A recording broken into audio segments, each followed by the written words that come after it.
रहमान रहीम। आज हम शुरू करने जा रहे हैं काइनेमेटिक्स चैप्टर 2 यूनिट 2। यह फिज़िक्स है क्लास 9 की। यह है पंजाब टेक्स्ट बुक बोर्ड की। शुरू करने से पहले आपने एक चीज़ ज़हन में रखनी है कि ये जो इसके शुरू में चैप्टर के शुरू में स्टूडेंट्स लर्निंग आउटकम्स हैं, ये आपने पढ़ने होते हैं। इन सब पे जो है आपने एक्सपर्टीज़ लेनी है, क्योंकि इसमें सारे टॉपिक्स बताए गए हैं। और फिर जब आप चैप्टर कवर कर लेते हैं तो एंड पे जो क्वेश्चंस हैं वो भी आपकी ग्रिप में होने चाहिए, और जो प्रॉब्लम्स जो हैं वो भी आपकी ग्रिप में होने चाहिए। तो ये तीन चीज़ें अगर आप कर लें तो इसका मतलब है कि आपका जो चैप्टर है वो कंप्लीट है और आपकी ग्रिप में है। तो स्टार्ट करते हैं। विल ट्राई कि हम इसको इजी बनाएं, आपके लिए समझना इजी हो। जब आप एक दफ़ा समझ लेंगे, चीज़ें आपकी समझ में आ जाएंगी, तो फिर उनको याद करना आपके लिए आसान हो जाएगा। काइनेमेटिक्स, इस चैप्टर का नाम है काइनेमेटिक्स। आपने सुना होगा kinetic energy.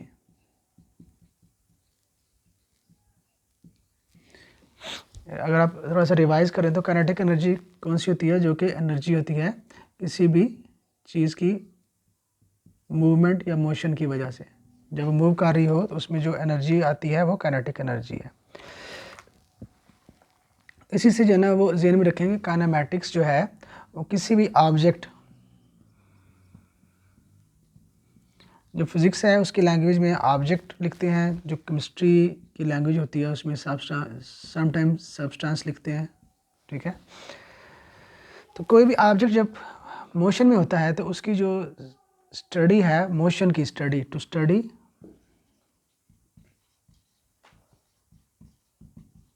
Motion of an object.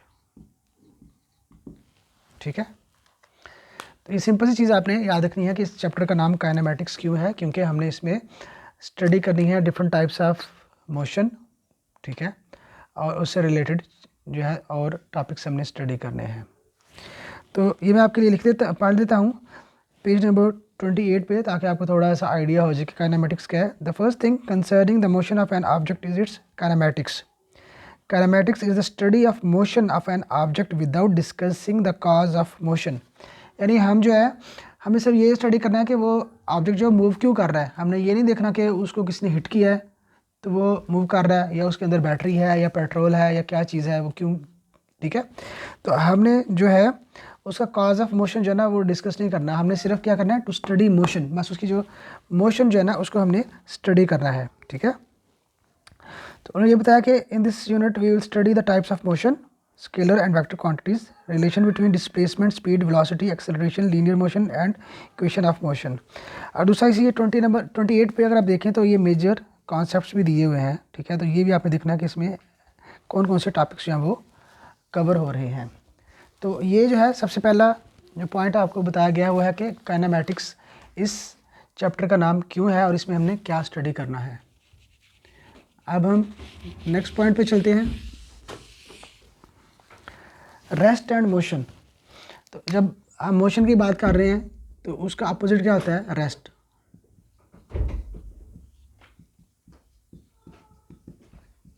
ये दोनों क्या आपस में क्या है? अपोजिट। ठीक है, तो इसमें सबसे पहले हमने ये एक पॉइंट पढ़ना, इनकी जो डेफिनेशंस हैं। सराउंडिंग क्या होता है?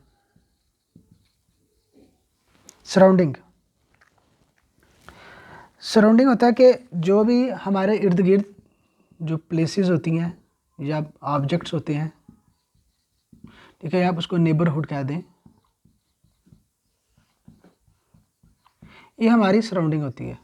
ठीक है, तो जब हमें देखना होता है कि कोई चीज़ रेस्ट में है या मोशन में है तो हम उसको जो है उसकी सराउंडिंग के लिहाज से उसको स्टडी करते हैं।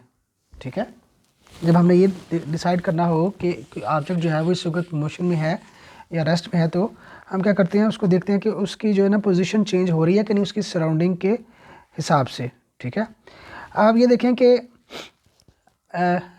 ये जो आर लिखा हुआ है, ठीक है, तो इसके हिसाब से अगर मैं यहाँ पे ये मार्कर की ये टिप ये रेड रखता हूँ, ठीक है, तो इन दोनों का जो ना वो डिस्टेंस सेम ही है। ये जो ना डिस्टेंस चेंज नहीं हो रहा, ठीक है। हम ये कहेंगे कि ये जो मार्कर जो है ना इस वक्त रेस्ट में है, ठीक है। हमने जो रेफरेंस पॉइंट लिया है जिससे हम कंपेयर कर रहे हैं उसको रेफरेंस पॉइंट भी कहते हैं, ठीक है। तो जो इस आर के हिसाब से ये मार्कर जो है इसकी पोजीशन चेंज नहीं हो रही, ठीक है। या अगर हमने सराउंडिंग में कुछ और देखना है तो ये 9 है, इस हिसाब से भी चेंज नहीं हो रही। या ये जो कॉर्नर है, ठीक है, इसका, ठीक है, तो इसके हिसाब से भी जो है ना इसकी पोजीशन जो है वो चेंज नहीं हो रही। क्योंकि इसकी पोजीशन जो है अपनी सराउंडिंग इर्द गिर्द के लिहाज से चेंज नहीं हो रही, तो हम कहेंगे कि ये रेस्ट में है, ठीक है। तो अब इसकी डेफिनेशन जो लिखी हुई है, a body is said to be at rest कब, if it does not change its position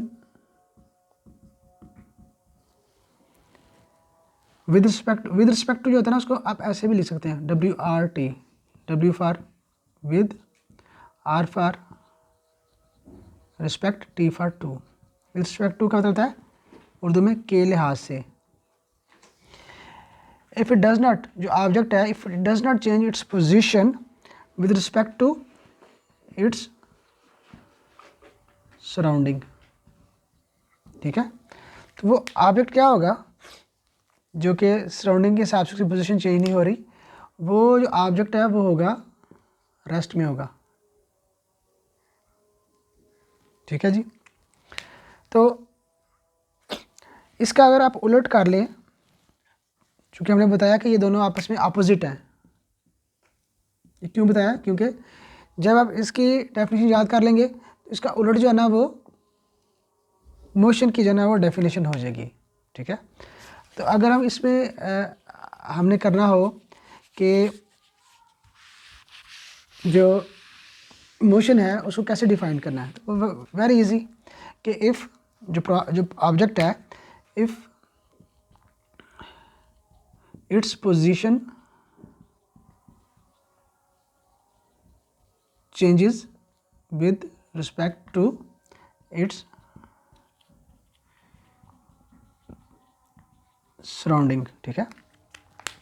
जैसे हमने पहले जो लिया था कि ये R है, इसके हिसाब से ये मार्कर है, ठीक है। इसको हमने ऐसे, ये पहले इधर था, अब ये उस हिसाब से ये इधर आ गया, अब इधर आ गया, अब इधर आ गया, इधर आ गया, इधर आ गया। तो इसकी जो है ना वो पोजीशन इस R के वर्ड R के लिहाज से चेंज हो रही है, ठीक है।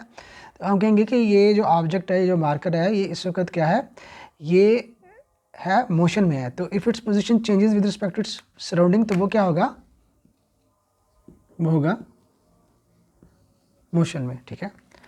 तो बस ये है, हमने आपको बताया कि ये जो रेस्ट और मोशन का जो पॉइंट्स हैं ये एक दूसरे के उलट है। अगर आपको ये समझ लग गई है तो फिर आप जो है ना वो ईजीली ये वाला भी आप उसको याद कर लेंगे। तो हम जो है वो ट्राई करेंगे कि आपके लिए समझना बहुत इजी हो जाए, और साथ साथ हम जो आपको एक्सप्लेन करेंगे उसको हम पढ़ के भी बता देंगे ताकि ज़्यादा क्लैरिटी आ जाए। ये पेज नंबर 29 पे है, rest and motion. We see various things around us, some of them are at rest while others are in motion. A body is said to be at rest if it does not change its position with respect to its surroundings. Surroundings क्या होती हैं? Surroundings are the places in its neighborhood where various objects are present. Similarly, उसका उलट क्या है? A body is said to be in motion if it changes its position with respect to its surroundings. ठीक है? The state of rest or motion of a body is relative. अब आपने ये जो है ना ये बड़ा इम्पॉर्टेंट पॉइंट है कि कहता है जो स्टेट ऑफ रेस्ट और मोशन इज रिलेटिव, और मोशन ऑफ अ बॉडी या ऑब्जेक्ट क्या है, इज रिलेटिव होता है कि किसी चीज़ से कंपेयर करना, ठीक है। जैसे जब हम बस में सफ़र करते हैं या ट्रेन में सफ़र करते हैं, ठीक है, तो अगर तो हम अपने आप को बाहर जो ट्रीज़ नज़र आ रहे हैं, जो शॉप्स नज़र आ रही हैं, जो लोग नज़र आ रहे हैं, या जो मकान नज़र आ रहे हैं मूविंग ट्रेन में या मूविंग बस में, तो जब हम उनसे कंपेयर करेंगे तो हम उस वक्त मोशन में होंगे, ठीक है। तो रिलेटिव का मतलब ये है कि उस वक्त हम रिलेटिवली जो है ना वो हम मोशन है विद रिस्पेक्ट टू जो है हाउसेस, बिल्डिंग्स कह लें, ठीक है, ठीक है, पीपल आउटसाइड, ट्रीज, ठीक है, उस हिसाब से हम मोशन में हैं, ठीक है, हमारी जो स्टेट क्या है, हम मोशन में हैं। लेकिन अगर जहाँ पे हम बैठे हुए हैं, ठीक है, वी आर सिटिंग इन अ बस, मूविंग बस और ट्रेन, ठीक है, तो जहाँ पे हम जिस सीट पे बैठे हुए हैं, तो अंदर जो बस के अंदर या जो मूविंग ट्रेन के अंदर जो इन्वायरमेंट है, ठीक है, या जो हमारे साथ जो दूसरे मुसाफिर बैठे हुए हैं, उनके हिसाब से हम मूव नहीं कर रहे, ठीक है। तो उस वक्त क्या है कि we are not in motion, उस वक्त हम क्या है, हम रेस्ट में हैं, ठीक है। तो जो मोशन है वो रिलेटिव हो गई, मतलब जब हम उसको कंपेयर करेंगे बाहर की चीज़ों से, जो कि सीन चेंज हो रहा होता है, कभी दरख्त आ जाते हैं, कभी बिल्डिंग्स आ जाती हैं, कभी लोग आ जाते हैं, कभी वीराना होता है, कोई जगह कोई वहाँ पे बिल्डिंग्स नहीं होती, ठीक है। तो उस हिसाब से हम क्या है, हम जब हमने कंपेयर किया रिलेटिवली हम क्या है, हम मोशन में हैं। लेकिन जब हम अपनी पोजीशन को हम कंपेयर करते हैं बस के अंदर बैठे हुए दूसरे पैसेंजर्स के साथ, दूसरी सीटों के साथ, ठीक है, तो उस लिहाज से हम जो ना हम मूव नहीं कर रहे, हम वहीं के वहीं बैठे हुए हैं, उस लिहाज से हम रेस्ट में हैं। तो इसलिए द स्टेट ऑफ रेस्ट और motion of a body is relative, ठीक है। तो ये एक पॉइंट था जो कि समझना जो है वो ज़रूरी था। चीज़ें बहुत आसान है अगर उनको हम अच्छी तरीके से एक्सप्लेन करें। अब इसी की एग्जांपल दी हुई है, द स्टेट ऑफ रेस्ट और motion of a body is relative. For example, a passenger sitting in a moving bus is at rest because he she is not changing his or her position with respect to other passengers or objects in the bus. But to an observer outside the bus, the passengers and the objects inside the bus are in motion, ठीक है। तो ये हमने आपको जो ना वो clear कर दिया है कि रिलेटिव जो है ना वो कैसे होती है, जो स्टेट ऑफ रेस्ट और मोशन ऑफ ए बॉडी है वो रिलेटिव कैसे होती है। अभी हम पढ़ेंगे टाइप्स ऑफ मोशन।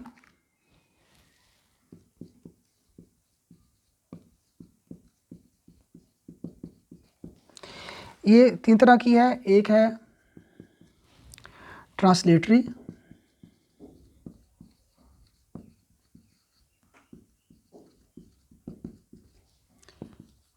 दूसरी टाइप है रोटेटरी,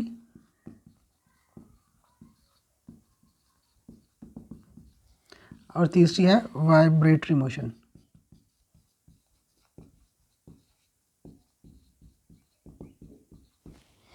ये 3 तरह की जो है ना वो मोशन को हमने स्टडी करना है।